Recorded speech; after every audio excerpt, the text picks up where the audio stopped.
Mən Əliyev Nizami Eldaroğlu Aspetrol şirkətində işləyirəm.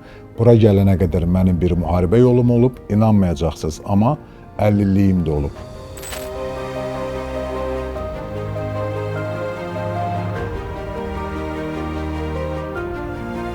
...27 sentyabr 2020-ci ildə Ali Baş Komandanın əmri ilə tabur komandirləri olaraq xüsusi təyinatlı qüvvələrin tərkibində Füzuli, Cəbrayıl istiqamətində döyüşlərə başlamışıq. 30 sentyabr tarixində Füzuli rayonunun Qaraxanbəli kəndi istiqamətində döyüşlərdə ağır yaralanmışam. Yaralanmam onurğa beyin ağır zədələnməsi, boyun hissəsində qəlb yarası idi. Uzun müddət hərbi hospitalda müalicədən sonra Sosial Müdafiə Nazirliyi tərəfindən 50-liyim təyin olunduqdan sonra müxtəlif reabilitasiya mərkəzlərində elektroforez, fonoforez, kiçik motorikanın inkişaf istiqamətində müalicələr, oynaq hərəkətləri üçün spesifik məşqlər, çiyin çarxı ilə hərəkətlər, əzələ stimulyasiyası və əzələləri inkişaf elətdirmək üçün spesifik məşqlər kimi reabilitasiya xidmətlərindən istifadə etdim.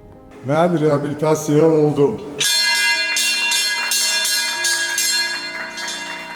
İşləyirəm, cəmiyyət içərisindəyəm, cəmiyyətə qayıtmışam. İşlədiyim qurumda, kollektiv arasında özümü gözəl hiss eləyirəm, cəmiyyətə yararlı hiss eləyirəm və bunun nəticəsində də dediyim kimi cəmiyyətə qayıtmış hiss eləyirəm özümü. İstəyirəm hamı bilsin ki, mənə əlillik yox, sağlam şəkildə həyata davam etmək lazımdır.